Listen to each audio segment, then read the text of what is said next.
Good afternoon, or is it evening? I've been having so much fun today, I've lost track of time. It is evening and it's been a beautiful day. It's That's going to be been, even more beautiful tomorrow. my wife was teasing me about putting on a summertime shirt. I said, you do realize that it's like the old buildings that used to work in the school business. I reminded her the building that she spent her last 15 years in Davidson was built in the 20s. And um, you know how it is. Either the air's on if you got any, or the heat's on, and there's no in between. And I told her it could get ugly today this week at Gardner Webb because it was so hot today you couldn't. I had my fan on, the door open, because the heat's still going, and it was warm today. But by Thursday it could get ugly. Oh, yes. It may be clothing optional by Thursday. So.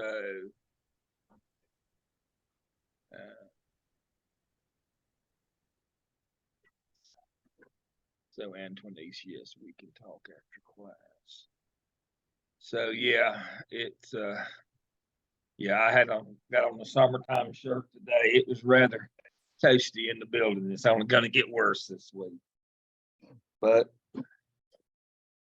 everything will bloom out, and then it'll come cold weather and kill everything. So we'll see how that goes.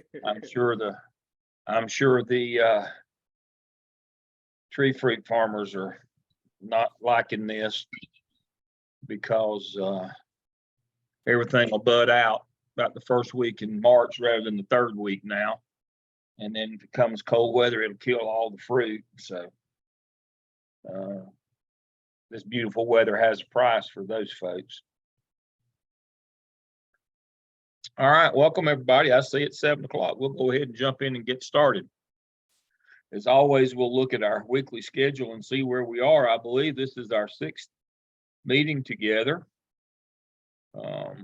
Switch over to this one and pull up our weekly schedule. Here we go. So we're at week 6 on February 21st. Hope everybody had a good Valentine's Day last week. And so I want to cover our last 2 discussion boards, couple of notes on discipline and due process that I want to make sure that we've got. And these come as my usual from reading your post this week. So we'll cover those first. First thing I want to make sure that we understand is I mentioned it last week, and I want to reiterate again, there is no expulsion from public school. There's exclusion for up to 1 year. After a 10-day, you got to give a kid a 10-day suspension and request a due process hearing. And at that hearing, the child may get a year, but may get an alternative assignment. But the most that a child can get is 365 days, and that's called an exclusion. There is no such thing as an expulsion. An expulsion is you're gone for good forever. You can only 365 a kid, and at the end of that time, they can apply to come back. Now, that doesn't mean that you have to take them back, but you have to have a compelling reason as to why you would not take them back at the end of that time. Now, the companion question that I get all the time is can that kid go somewhere else during that year and go to school? And the answer is yes. If a private school they can't go to another public, can't go to another charter, which is a public school, but kids can go to private school during that period of time. Private school is not required to honor that exclusion of that child for that year. So again, there is no such thing as expulsion. Now, Whitney had a good point from this week. If Whitney's with us or not. Let me stop my share so I can see who we got. I don't see Whitney on here, but Whitney had a good point this week. She was talking about EC children and what they get even if you don't have an EC teacher. It doesn't matter if you have a EC teacher or not. When we talk about EC in a couple of weeks, we're going to need to remember that their IEP does not say that this child gets all these things if you have a teacher, and if they don't, it's all null and void. You have to follow through with all the parts of that IEP, whether you have a teacher or whether you don't. That's part of due process. remembering that we're talking about discipline and due process. Many times they kind of go together, but there are cases where they're separate. In this case, due process means you have a contract with a child. That is an IEP. Due process is, what is the substance of that? What does it say they're supposed to get? And then the procedural part is, what do they get? Now, that you don't have a teacher is immaterial to that procedural part. You still have to deliver what you said you would in that contract. That is due process. So yes, EC falls under that due process law. It most certainly does. All right, so that was a good one.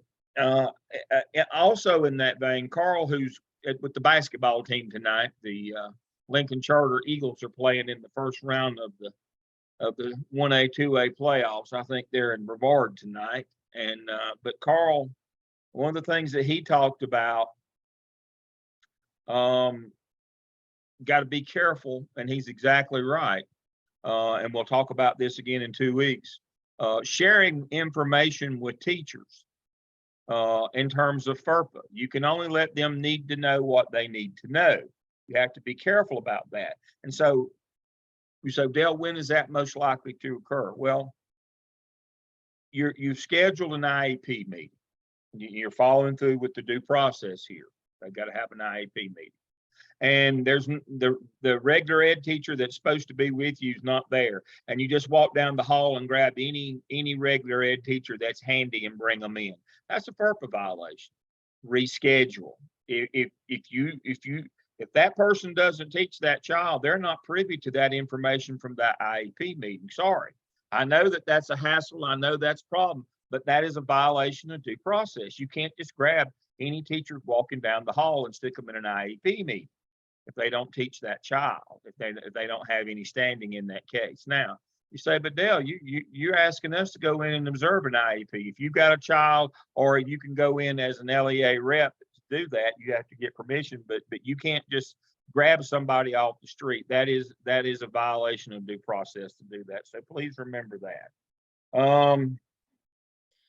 Dr. Lamb, what if it's a self-contained EC and regular ed teachers are not included in that class, but it's self-contained and they still have to have a regular ed? Well, yeah, then you could, that means they're an LEA rep. That's what I just was referring to. That means that they're an LEA rep if you have to have one. I mean, you can designate somebody as an LEA rep to be there, which means they get to hear what happens. But if you've already got an LEA rep, you just grab a teacher, that's outside of due process. You got to be careful about that. Make sure that you understand that. That's a great question. That's a follow-up to that same question. And then a couple more things. This one came in from Mallory a few minutes ago. And one of the things that when in her interview with administrator said, make sure the time matches the crime. Well, that's making sure you're not being capricious. That's giving too much punishment. That was the substance of our case study a couple of weeks ago. That's what we were talking about, is that you have to, make sure that whatever your discipline matrix, your code of conduct, your level system, your tier system, whatever it is, that you stay within those parameters. And that's what it means. So, make sure that the time matches the crime, that you don't do something crazy like, shoot me for smoking. That's probably not in the code of conduct. And the other one is, I won't say who, and the student can chime in if they want to on this one. I had a student this week that talked about an incident that occurred, a disciplinary incident in their building. And unfortunately, what happened is the teacher really wasn't providing adequate enough supervision, and really didn't know what happened, but called one of the parents anyway. Which by the time that the investigation was completed, it wasn't exactly like they originally thought. That's one of those problems too in due process. You got to do your due diligence. You got to get those witness statements. You got to investigate. You got to know what's happened. And sometimes it might not be complimentary to your faculty, but you got to do it anyway. But one of the things that you got to caution teachers about, don't run tell the parents before I can do the investigation to try to make me out to be the bad guy when I say your child was at fault. You know, you're trying to cover up for lack of supervision. You don't really know what happened. If you don't know what happened, don't be calling parents. You know, and that's exactly what happened in that case. The person who wasn't providing adequate supervision made sure she got her blow in first, so that she looked like the hero to the parent, and the principal looked like, you know, the villain, and that her child was at fault here. But the teacher got her kick in first. You can't let teachers do that. Again, we can't be champions for teachers. We have to be champions for kids. Now, nobody's saying that the kid, that that one of the kids in this was an innocent. He did something bad, but he was provoked into doing something bad. We didn't, but the teacher didn't know that because she wasn't providing adequate supervision. But she made sure she called and got her licks in first. I would have to. I would that would not go well with me. Calling the parent of what she perceived to be the victim, because she only saw the aftermath. She didn't see what led up to the incident. And then making sure that she tried to make sure that she didn't come off as the bad person there, and was the good guy to the parent. We can't have people playing good guy and making you always be the bad guy as the administrator. If you don't know what happened, you need to wait till the investigation's done. So that's one of the things you need to caution teachers about. I'm gonna go to Dr. Renita Griffin Jordan here, our resident principal expert, for her thoughts on that. I totally agree. It's important that your administrator, that the teachers and the administration are on the same page. If you remember last week when I discussed a hypothetical situation of a fight, one of the first things that you're going to do is to call the parent, because the parent needs to be informed. But make sure within your school there's a protocol, and your staff knows the protocol. If they witness the fight, you know, is it the first one that can get to the parent calls, or do they know that administration is going to make that phone call? They should know the process and the procedures, and that the administration, more than likely, if they're dealing with the outcome and the consequences, that the administration will make the initial phone call to the parent. Very important for the staff to understand your policies and procedures from day one about that and any other instances that you would have to go through. Absolutely. You don't want to get where the teacher triangulates you and the parent and the teacher. Now, in this case, my perception, I could be wrong, my perception was the teacher knew that she didn't see what had happened and was supposed to be supervising. And this was a, I'll run tell my side first kind of thing. And that happens, unfortunately, folks. That happens way too many times, where teachers are not doing where they're supposed to be, doing what they're supposed to be, and bad things happen. But they want to get their, you know, they want to get their side out first to try to indemnify themselves. And so, you know, the rule has got to be, we have a protocol in how this goes. Now, you know, by the time she got there, the little boy had jerked the little girl up, but she didn't see what the little girl did to the little boy that made it. We're not saying the little boy is innocent here, but now it's awfully hard to punish, you know, and work with kids. You know, the point's not punishment, but to work through these things. If by the time that you get through the investigation and find out that in this case the little girl instigated this entire incident,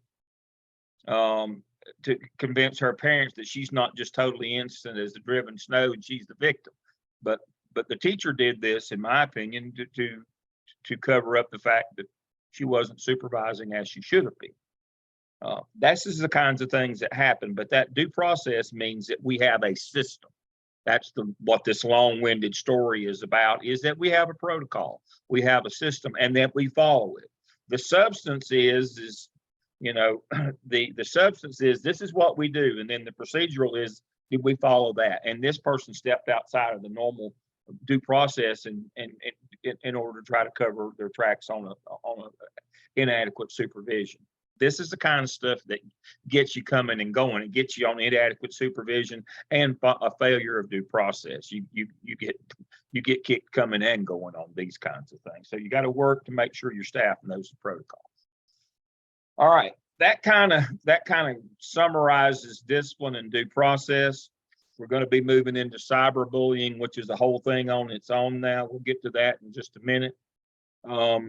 As we move into that, I want us to be reminded that bullying of all forms is prohibited by the law. So I want to start with that piece. So I'm going to share my screen, and we'll go ahead and we'll jump into bullying and cyberbullying.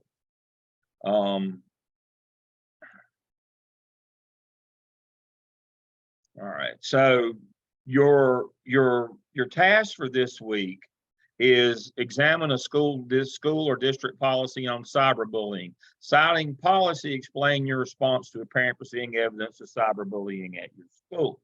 That's pretty simple. So the first thing that we're going to do is, here is the website. I've got this linked under Zoom session 6. It has all the laws and policies. You'll see some of these are just general state statutes. You'll see there's also some that are school statutes. That's the 115C. Under 238, 236, 407. Now, all of these are summarized for you in the disciplinary data manual. And also, Dr. Josh Sain has put together a PowerPoint for us, and we'll be looking at that in just a minute. But before we get that, I've got, as a part of your school improvement plan, I need for you to understand that every district has a policy on bullying and cyberbullying. So don't come back to me and say, oh, we don't have one. Yeah, you do. That you're required by law to have one, and those are the laws that I just covered. Now, but your school is required to have a bullying prevention program at your school, and it should include cyberbullying, because unfortunately the majority of bullying that goes on in 2023 is the cyberbullying variety. It has supplanted or surpassed face-to-face bullying as our #1 problem with bullying in school. And so what I have here for you is a PowerPoint on the effects of bullying, all the data and those kinds of things, hostile environment, and it summarizes the law. All right. But here's the thing is, this is the part that you need to be aware of, is you're going to have to design a plan to prevent bullying on your campus. And here is some of the, this is where the rubber meets the road, and this is where Dr. Griffin Jordan is going to help us out tonight. And so as we work through these points rather quickly, and there's several of them, I'm going to have her comment on the ones that she would like to comment on. All right, so the first thing is conduct a thorough building-wide assessment to cover the extent bullying is a problem in our school.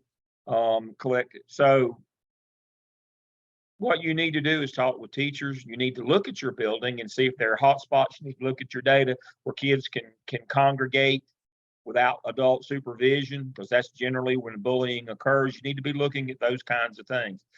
Do staff surveys, do student surveys, and talk to your parent groups about it. You know, actively seek out information on it. Analyze the pattern of disciplinary referrals. That's PowerSchool. It will generate these for you. Now, here's the problem, and I'm going to have Dr. Griffin Jordan weigh in on this one, and I'll stop my share for a minute and let her talk. Do you remember that I have talked to you about making sure that you categorize incidents correctly? For example, everything that happens on the bus is not bus misbehavior. If a rape happens on the bus, and pardon me for using that one, but if it happens on a bus, that's not bus misbehavior. That's still a sexual assault or sexual offense or rape. If a fight happens on the bus, that's not bus misbehavior. That's a fight. Well, one of the things that happens because of the statute on bullying and folks are afraid of bad PR or, you know, that getting out in the community that bullying is going on in the school, they categorize bullying as something else: aggressive behavior, general misbehavior, misconduct, disruptive behavior, those kinds of things. And the problem with that is when you go to Power School to pull out your data, guess what? There is no data because you didn't put it in as bullying. This is when you have to work with your faculty. This is when you have to work with your assistant principal. This is when you have to work with your dean of students to make sure that when they're dealing with these conflict situations, that they don't make them out, all of them, to be bullying, but they are attuned to that. And if it happened, you've got to report those so that you can track them and you can get some assistance. Dr. Griffin Jordan, weigh in on that one for us. So we have a bullying policy.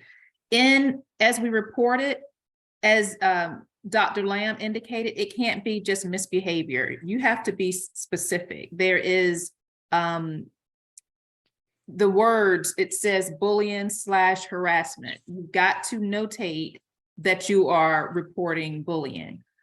We take it extremely serious in our district. As was mentioned, there are surveys that we go through at least twice a year. I'm not sure if your districts use it, but we've implemented the Panorama platform, and it actually asks students, do you feel safe? Do you feel you've been a victim of bullying? And then it goes down to detail. Do you think you were being bullied because of your race, your sexual orientation? It asks them, have you witnessed bullying? You know, has anyone that you know experienced bullying? So my district uses this data. My school uses this data.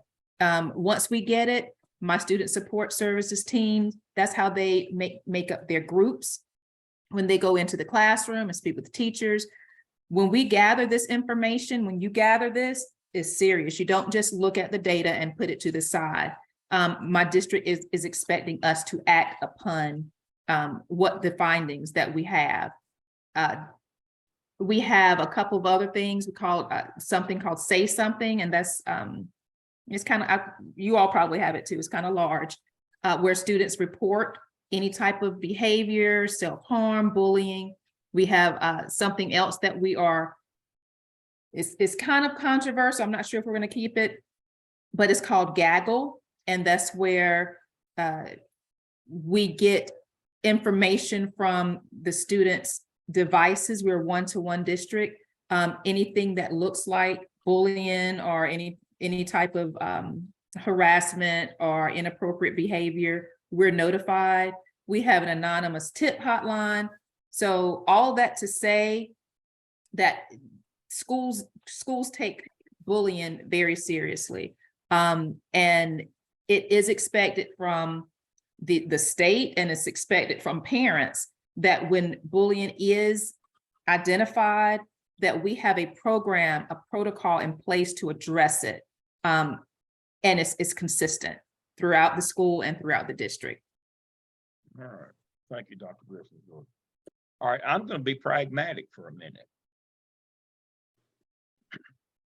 Here's the real reason why you do it. Because if you don't, bad things are going to happen in your school. I'll just tell you the truth. All of the statutes aside and all that, and worries about PR, that's nothing compared to what's going to happen if you let it go. It's called the law of antecedent behaviors. The little things become the big things. That's why we work so hard to stamp out bullying. So here is a presentation that I did, and how prescient is this? I did this presentation 12 years ago. As a result of the data collected, I hired a criminologist, and we analyzed the data from the largest school district in the state for 10 years. And here are the things that lead to those violent crimes that count against your persistently dangerous total. Here are the things the little things that become the big things. So let's look at that.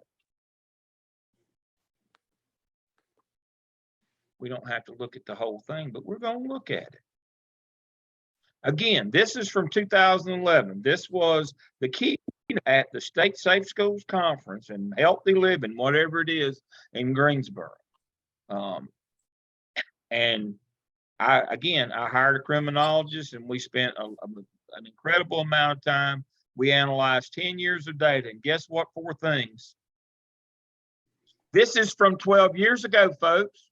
This is, these are the 4 things that will lead to your violent behaviors in your school. These 4 things right here. These are the little things that become the big things. Gang activity, cyberbullying, bullying. Nobody even heard of cyberbullying 12 years ago, but we did because we checked the data. Sexting, which is part of that whole thing now, of the sex on the phones and devices, and sexual harassment. These are the 4 things that if you leave these things unchecked, you'll have weapons, you'll have assaults, you'll have sexual assaults and abuses, you'll have violent attacks, you'll have attacks with weapons. These are the 4 things right here, folks. So if you say, well, I don't want to report that stuff because, I'll have a bullying program, but I don't want, we don't want anybody to report it because it's a bad PR is not near as bad as when these persistently dangerous acts occur. Let's remember what they are: rape, murder, kidnapping, assault with weapon, assault with injury, sexual assault, sexual offense, indecent liberties, and one more there that I've got. But anyway, that's the big stuff. People say, well, those things are random. They're not random. Let me say that again. They're not random. They occur as a result of these things happening, being let go and not being addressed. The little things become the big things in your building. I've got an entire presentation here. We work through all this stuff. We talk about No Child Left Behind that says you can't have a persistently dangerous school. And here are the things again. These are the ones that get you: homicide or murder, assault with serious injury, assault with weapon, rape, sexual offense, sexual assault, kidnapping, robbery. That was the one I missed, with the dangerous weapon and indecent liberty. These are the things that will happen if you let the little things get out of control. And the one that's by far the worst is bullying. Cyberbullying leads to these kinds of things. Unfortunately, leads to suicides too, as we found out last week. So folks, if nothing else, for self-preservation, you better make sure that you understand that bullying and cyberbullying are big deals. Now, the biggest problem that we have with cyberbullying is people misinterpret the law. So let's look at this presentation that Dr. Sane has put together for us. Technology, social media, and cyber issues. Let me do that, move that a little out of the way so I can see here. Legal definition of bullying is here. What is bullying? Verbal bullying, social bullying, physical bullying. We've got very good definitions of all those. We've got our legal, we pulled from that website, or he did from that website that I just showed you.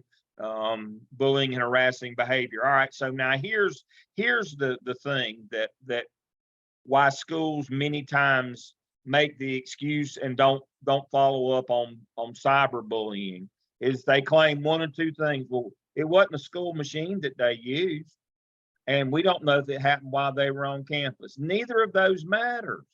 Let me be clear. Neither of those matters.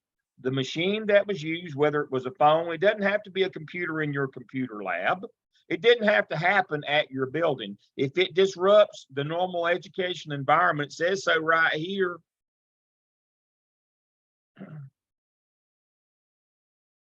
Creates or is certain to create a hostile environment by substantially interfering with or impairing a student's educational performance opportunities or benefits. Hostile environment means the victim views the conduct as bullying, harassing behavior. Conduct is objectively severe or pervasive enough that a reasonable person would agree that it's bullying, harassing behavior. So if it creates a hostile environment, if it's a problem at your school, you better deal with it. The law says you have to.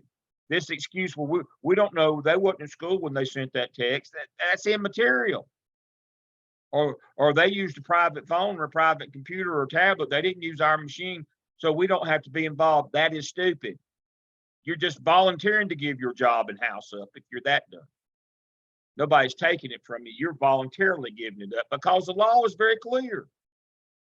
The law does not say you have to be involved unless you can't, you don't investigate and say it didn't happen at your place. Where it happened is immaterial. If your kids are involved, you're involved. You better know that because that's what the law says.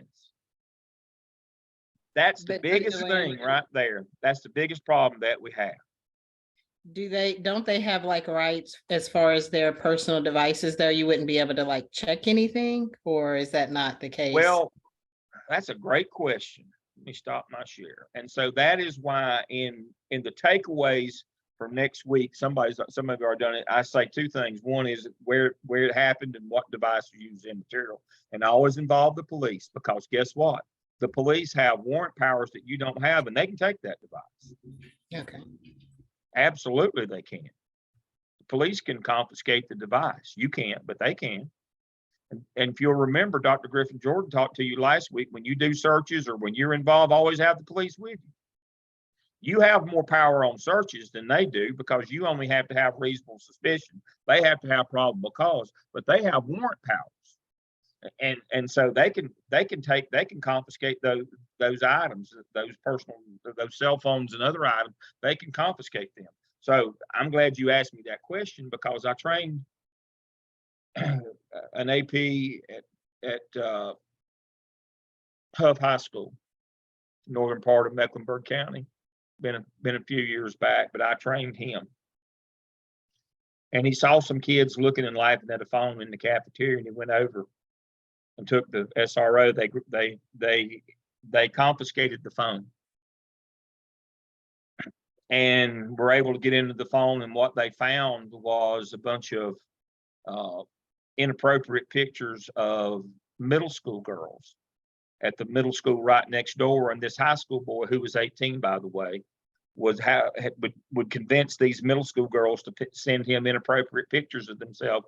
And then he was using them to blackmail them to have sex with 12 and 13-year-old girls, 11, 12, 13-year-old girls, and he was 18. It was quite the scandal. Fortunately, he had been trained and knew what to do, got the police involved, and they were able to get the phone before it got off campus. He went to the prison, penitentiary. He's making little ones out of big ones, busting rocks. He didn't go to the country club jail. He went to real prison. You're 18 years old and you're having sex with 12-year-old girls. That don't go well when you get to court, by the way. And that's exactly what he was doing. But he understood. And so when he saw what was happening, he got the SRO, and the SRO got the phone, and they were able to, get a warrant and open the phone. And it was awful. It was heartbreaking in our community. It was awful, heartbreaking in our community. I live in that community. It was terrible. PR was terrible. The news, it was awful. It was absolutely awful. But it's what had to happen. It's what had to happen. Eventually, what would have happened is the brother or father would have killed him when they found out. That's exactly what would have happened. Somebody would have killed him. I know that community. It would have not gone well for him. But that's what we're talking about here is if you let these things go, they get out of control. They absolutely get out of control. So I want to go back to our plan. You need to have we'll get back to that one in a minute. Here we go. What can schools do to stop bullying? Have staff and other adults observe and record bullying behaviors? What we're talking about. Make sure you record them and understand that they're more likely going to happen in areas where there's not good supervision. Again, what is the standard for supervision in cafeterias and playgrounds and large areas like gyms? It's 1 to 45. Make sure that you have adequate supervision. and how people not just standing in clusters and talking as faculty or sitting at a table in the back of the cafeteria, that they're out there watching what's going on during these kinds of things, that you have active supervision. Provide classroom guidance, support teachers in developing skills to being more sensitive, train staff to use consequence menu to ensure fairness, individual group counseling, pre and post service. That's what Dr. Griffin Jordan was talking about. Pre and post surveys, classroom guidance, all the things. I mean, she just told you all the things that she does. They're right here on this list. Individual counseling, tracking your office referrals, those kinds of things. And so there are a lot, involving your parents. And so as you can see here, there are a number of resources and ideas here in this that you need, but this is what you're going to have to do as an administrator, is you're going to have to put a plan together every year. This can be a template or a guide, and your district may give you a template or a guide, but it's going to consist of these kinds of things. You need a comprehensive bullying plan, which includes cyberbullying every year, and you need to watch your data, make sure your teachers are actively supervising, because bullying out of control leads to really, really bad things in your building. Really bad things. That's when you get those persistently dangerous activities happening in your building. And this is the best way I know to stop them. So you have my presentation on antecedent behaviors. You have this one on how to develop an anti-bullying program or a bullying prevention in your school. You have the law linked to that. You have Dr. Sain's presentation here. Again, back to this, and basically a step-by-step of what to do. He has all of the information. He has a section specifically on cyberbullying. Again, we talked about suicide. Unfortunately, we had one last week. And he goes through all the common types. So if you know what it is, he's got the cyberbullying law here. It has not been repealed, the penalty, all those things. He's got all these things. He's got an acceptable use policy for technology. Your district should have one. Make sure you know what it is and that you are following through with it. If they don't, that'd be one of the things that I'd be recommending to the district right here. And it has acceptable use policies, and make sure that kids are following through on these. Student behavior policies, technology acceptable for the staff and for students. And it has all these things. Make sure you know what it is and that here are his preventative measures. Make sure you know what it is and that you are enforcing all these things and making sure that you're doing these things. So in summation here on bullying and cyberbullying tonight, administrators must ensure school procedures and protocols comply with state and local policy. You must train your staff.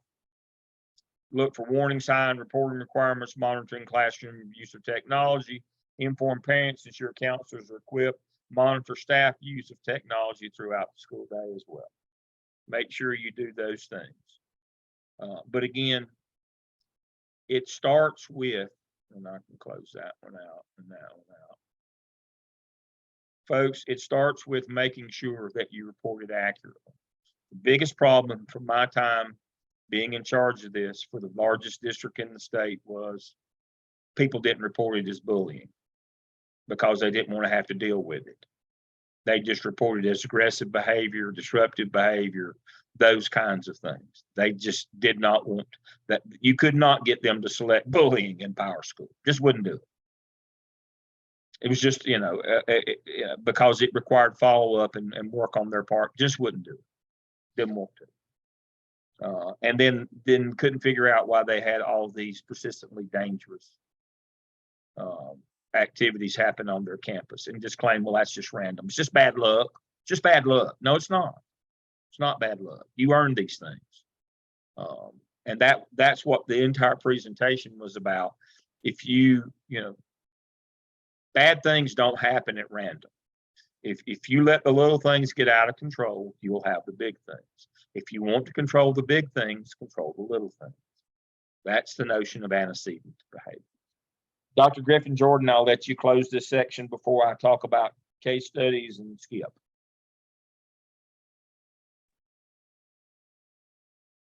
And I can just reiterate, make sure you get a handle of bullying behavior, whether it's cyberbullying, whether it's happening in your school or not, which is why my district is taking such a huge step and stand toward it, because they realize that if they don't get the bullying, other things will happen. And we're trying to go in a positive direction. So they are on top of bullying. Each of the schools have to have a bullying policy and a bullying plan. If you get calls from parents or from students saying, this person threatened me on social media, you cannot say, well, that was on a Sunday evening. You know, Monday morning, they're going to be in your school.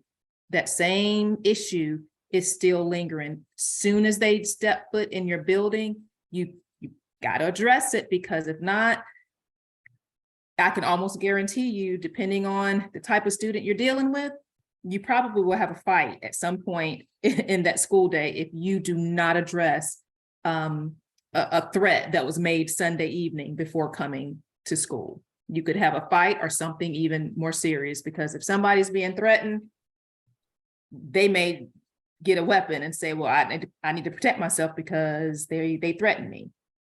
Different things can happen. So please don't take it lightly. Please address any type of bullying behavior, whether it's on campus or whether it's off campus. If it affects the learning environment, it is your responsibility. Yeah.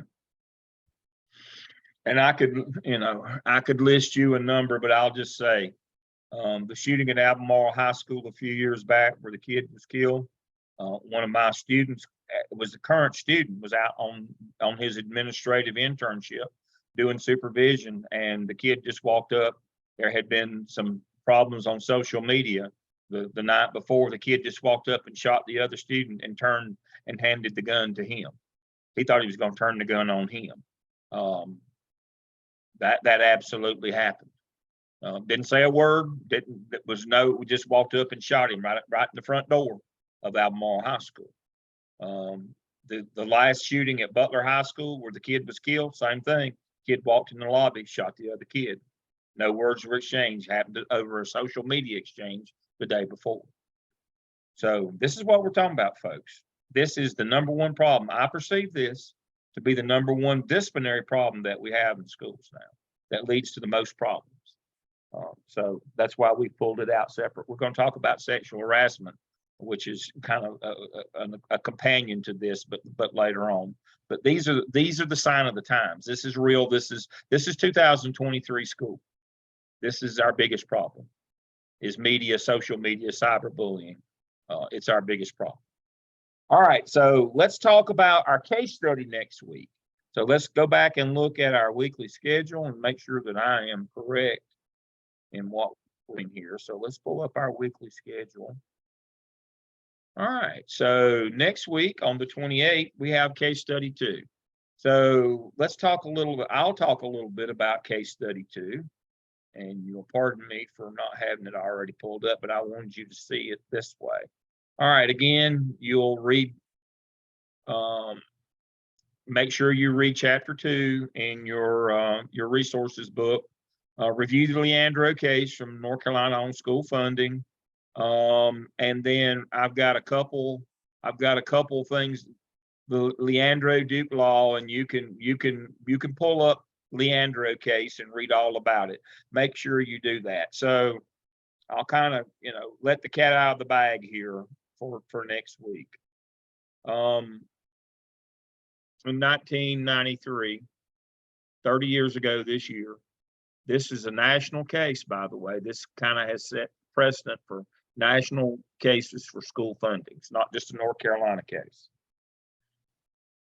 4 low wealth districts in North Carolina sued the state of North Carolina and said that per pupil that you give us is not equitable. And people said, well, how can that be? At that time, they gave everybody $7,000 a student. Well, how can it not be equitable? They said, well, here's the issue. Wealthy districts like Charlotte Mecklenburg, which of course I worked in at the time. Now I worked in low wealth districts, but they can spend an additional $4,000 a year per pupil. So they're spending $11,000 a year, and we can only spend $7,000. Because remember, what happened in 1966 across the nation and in North Carolina as a result of the Civil Rights Act, many states got out of capital funding for public schools. And so in 1966, North Carolina said, we're not spending any more money building school facilities. We don't like that we're having to integrate. We started integration in 1966 in North Carolina. I was in school. I remember it well. We started integration, and we had a lot of folks in state government who were not on board with integration and civil rights. And they said, we're no longer going to build schools. It's going to be up to the county school district or the city school district. There's still 14 of those in North Carolina. So there's 114 public school districts, not counting the charter schools in North Carolina. And it's going to be their responsibility to let a bond or borrow the money or raise taxes to build and maintain their buildings. Capital, that's buildings. And the low wealth districts that didn't have much of a tax base, they were spending all their local money just trying to keep their buildings open. They couldn't add any additional monies to that per pupil to educate kids. They were spending all their local money trying to keep the doors open and the heat on. And so there was a large discrepancy between what the wealthier districts were spending on actual instruction and education and what the lower wealth ones were doing. And so what they wanted was a district power equalizing with a recapture provision. Basically what that means is instead of giving Charlotte Mecklenburg $7,000 per pupil, you'd give them $5,000 and you'd take that $2,000 and give it to us. And so we'd get $9,000. They add their $4,000, and we both end up with $9,000. That funding would be equal. Basically, even though they're wealthier, we'd both end up spending $9,000 per pupil on our students rather than us $7,000 and them $11,000.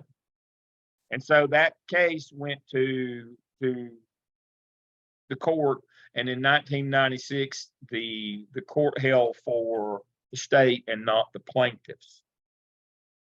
They said that the state, and you can read this in that deep law finding, said the state had no responsibility to make sure that there was equal funding. They just had to give enough for a basic education, and that was the $7,000. So that's called the student's Leandro right. That $7,000, the state says it only costs $7,000. If you want to add more, that's up to you. But we'll give you enough to educate your child with a basic education. And that's the whole notion here is that when people think, well, oh, the state's guaranteeing a basic education, they're actually saying to poorer counties, go fish. They're not doing them a favor. They're saying whatever we give you is what we've determined that it costs to educate a child. Whether that's true or not is immaterial, but that's how much we say a basic education costs. And here it is. This is all you get. And so there continues to be large discrepancies on how much wealthy districts can spend in others. And now, the court didn't stop there. They went further to say not only is the state not going to balance out how much is spent in the end on instruction, local districts can't do it either. If that $7,000 comes, to this kid, now it's now $8,000, by the way, excuse me. If the $8,000 today comes to this school, it follows that kid. You can't say, well, these kids over here are better off than these over here. We're going to take some from the wealthy and we're going to Robin Hood here, take from the rich and give to the poor. You can't do that. You can't do it with federal money because it tracks kids. Because remember, we found out what our federal programs are, and that tracks the kids. State money has to track the kids, and local money, You can't just take it because school boards in North Carolina are unempowered. That means they don't levy taxes. So when the school board comes up with their budget every spring, who do they have to go through with their hat in their hand to get it funded?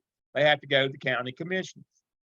So you can't move that money around because it's already been allotted as the county commissioners wanted it to be allotted. So it's against federal law, state law, and local board and local law to move that money around.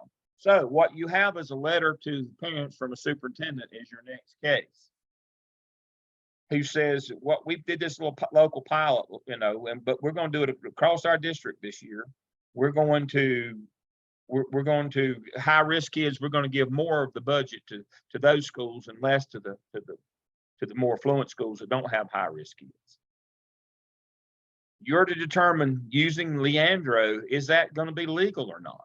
Now, is it ethical? Is it the right thing to do, the wrong thing to do, the legal thing, the illegal thing? You've got to figure it out. Now, I've just given you the clue to the case. I told you, again, I've got the Duke law finding for you right there that says not only is the state not going to give more for high risk kids, that the local district can't do it either.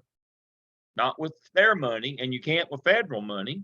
And because school boards are unempowered, it's actually the county commissioner's money. It's not the school board's money. That would be local funds to be manipulated. And so it can't be manipulated either. So that should be the answer to your question. No, you can't be doing that, but you have to tell us why you can't do that. You got to track through as to why you just can't spend the money any way that you want to. And I'll give you the example of what happened in Chapel Hill, Carborough right before the pandemic as a kind of a workaround. I'll tell you that story. But that encapsulates our case. That encapsulates our case for next week. But make sure you understand that the Leandro case is about funding that per pupil money that comes from the state and what has to be done with it. And this case is about, can you move federal money? Can you move state money? Can you move local money? In order to give some kids more and some kids less. What's the pros and cons of that? What's the ethics of that? What's the legality of that? What you need to do is put yourself, if you were one of those low places with low wealth kids, or one of those parents or one of those kids, but then you need to put the shoe on the other foot. What if you're at the school that's going to lose a bunch of money and a bunch of teachers? What is the majority of that state per pupil money? What does it pay for in majority? Teachers. That's what that per pupil money buys for your school is teachers. So if we take money from your school per pupil, what does that mean you lose? It means you lose teachers. What does that do to your class sizes? So think about it from both sides of the coin before you say, oh, it's terrible that they won't help these little poor kids. But think about it from the other side. Well, you're going to be taken from others as well. So that encapsulates the case next week. Make your argument on, the ethics, look at both sides, understand why or why not you can do these things. And we'll talk more about that. And I'll talk about the lottery. So somebody will ask that question, and I'll go ahead and tell you. The education lottery in North and South Carolina was started as a result, in most states, was started as a result of this case. It was started. We won't give you any funding that's recurring, but we will have a lottery, and we'll take all that windfall of money, and we'll help you with capital projects in low wealth districts. As you know, that's turned out to be a boondoggle, but we'll talk about the lottery next time as well. All right, last thing tonight. I'm actually 2 minutes ahead. I've got some of you who are writing your competencies for task 4 of the OMA. Please remember that you can write any 12, and then you will write the other 9 when you get to task 4 of the skip. So any 12 that you want to write is fine with me, and then you'll do the other 9. All right, so let's look briefly at the skip. I want to introduce it tonight. I've got it queued up here somewhere, so here it is. All right, I'm only going to talk about task 1 because task 1 is a 2-part. I'm going to make sure that you understand that. So The SCIP is the Stakeholder Community Involvement Plan. Okay, so this is the SCIP.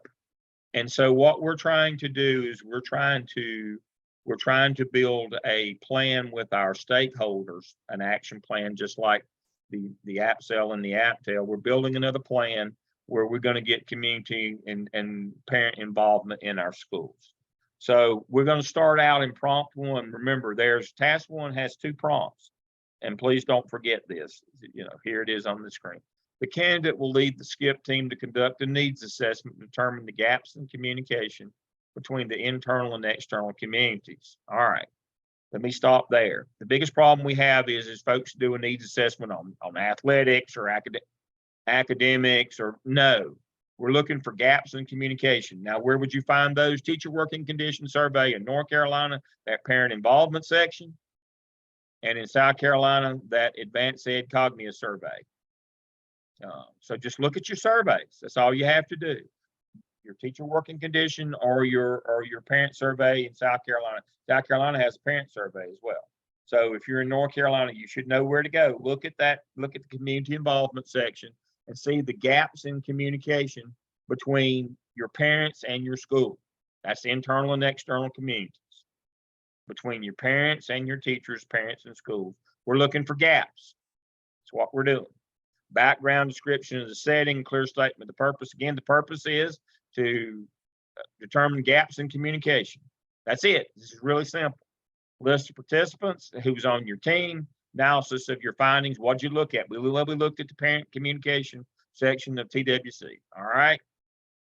All right. Now, a set of recommendations that identifies avenues of communication that will be established. And here's the biggie. We need a set of recommendations that includes both short and long-term objectives to establish the SCIP. Let me stop my share. Let me define for you what is short-term and what is long-term. Short-term goals are things like using Twitter, using Facebook, social media. How do we connect with these parents so that when we get information, we can push information out to them and get a communication avenue established? Website, I don't even know Instagram, Insta, Twitter, TikTok. How are we going to communicate? It ought to be something media based. It ought to be something technology based. That's our short term. Now, keep on using it and say, well, we're going to do it again next year. Well, that don't make it long term. It's still a short term that you're just running again. A short term is how we're going to hook them. How we're going to communicate with them. That is our short term goal.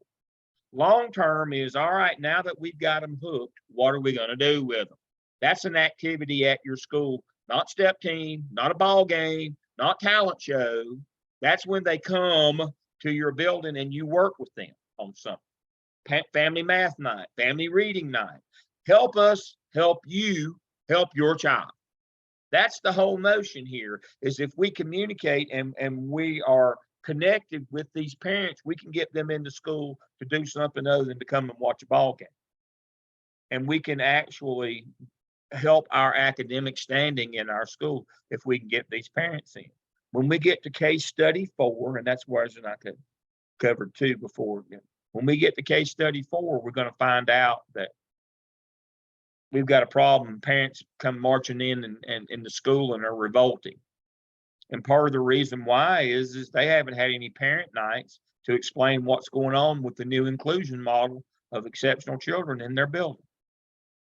They had the perfect opportunity if they had been communicating and established some sort of social media presence with these parents and gotten them in and explained this to them in a parent night of some sort. They probably wouldn't have marched on the school en masse like they did. That's going to be case study 4. So I'm giving you a little prep here. So that the notion here is what we're trying to do is find a way to communicate with them and then use that communication for a long-term goal, which is family math night, family reading night, job fair. I'll tell you all kinds of stories about that in a couple of weeks about different ones that I've seen. But the notion here is if we plan all these events and we don't have any connection with the parents, nobody will show up. And we're not establishing this communication just to have it. We want to use it. We want to use it for our benefit. So we're looking for gaps in communication, and we fill in those gaps and we can communicate. Maybe we can draw those parents in to these events that we have at our school. Dr. Griffin Jordan, what do you have at your school? We've tried to be kind of innovative instead of just the regular PTSA meeting. They don't want to come to PTSA. Exactly. Always put PTSA meeting with something really interesting. Yeah. And we start the event with, hey, join the PTSA. And then they go through there, and we make the PTSA a part of, the larger event. So we've had a family movie night. In Durham, there's a movie theater that at Northgate Mall, I think the whole mall has shut down except the movie theater, and now they're only open on certain days. So we've developed a very good relationship with them. We've sent them some of our CMA paraphernalia and different things to kind of butter them up so that they could give us some discounts. So we've had a family movie night where we've invited the whole family. And of course you have to sign up first, but we took our students and parents to see Wakanda, Black Panther. And it was really nice, a really nice evening. So that's something that everybody in the family wanted to see. So we're trying to do something like this in the spring. We're going to find another movie, and maybe not on the opening weekend, but maybe a few weeks later, we'll be able to get in there, and they gave us a discount. The staff we were behind the counter giving out the popcorn and the drink. Really nice. We've done for Hispanic Heritage Month in October. We had it kind of tied into our awards ceremony. So we had a Hispanic Heritage celebration with our awards night ceremony. Of course, PTSA was at the beginning. So this past month, we did the African American History celebration with the awards night celebration. So we're bringing in different cultural events with our award celebration and our PTSA. So we're trying to do a lot. You've got to kind of tie in a lot together, because my school, we don't have sports. So we have to find other ways to bring in families and parents. And we tie into parents that have businesses. We have one parent that has a food truck. We've asked them to come out, and then of course their children and all their friends are going to come out. So you have to tie in what you're doing with parent interest and with student interest to get as many people participating as possible. Yeah. And so high schools are a little different, but one of the best ones in elementary school is family reading night, where you have books, and you partner with somebody like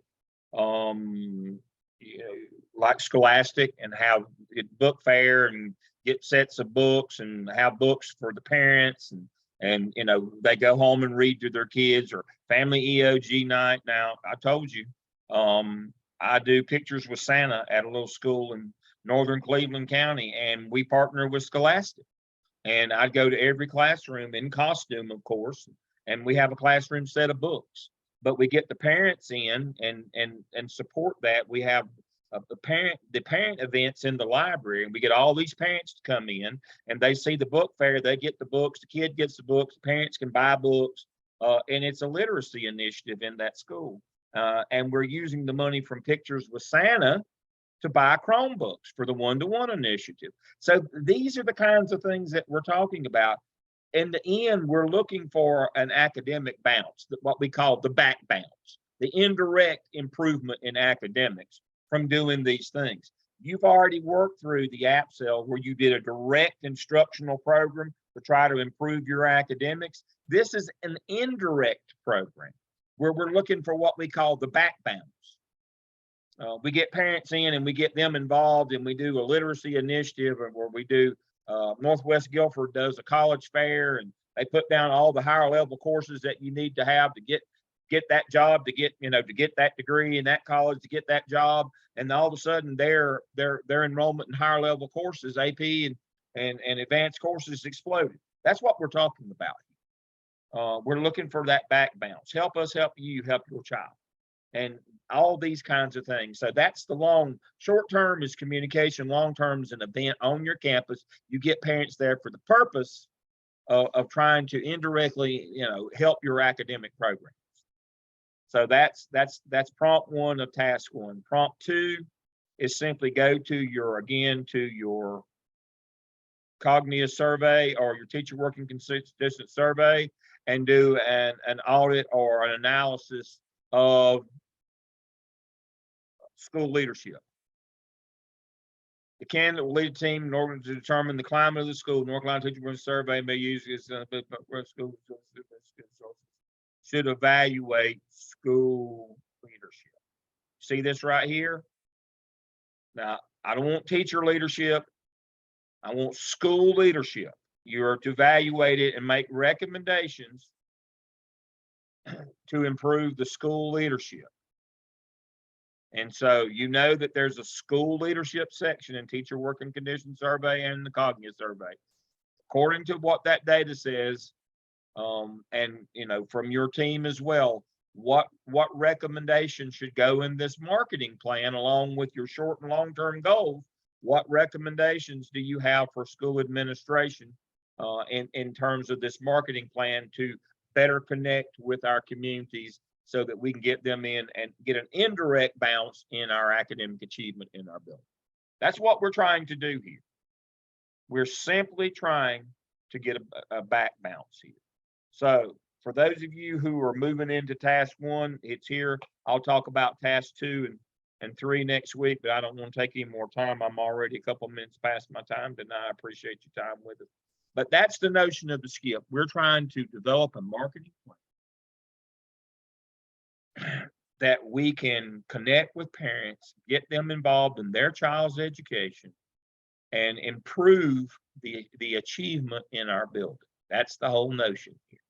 We're trying to get a back bounce. Those are pretty easy. They're just as simple as I just read them. Don't overthink this. This one is really quick. You will not get a template of any kind. You have to make your own. I do have 2 examples under skip task and prompts. I do have 2 examples, but you'll make your own. Make sure that you've got the directions. Don't just start writing, because when your graders will send them back, make sure that you've got the directions and the prompts, but make your own template. You can do that by now.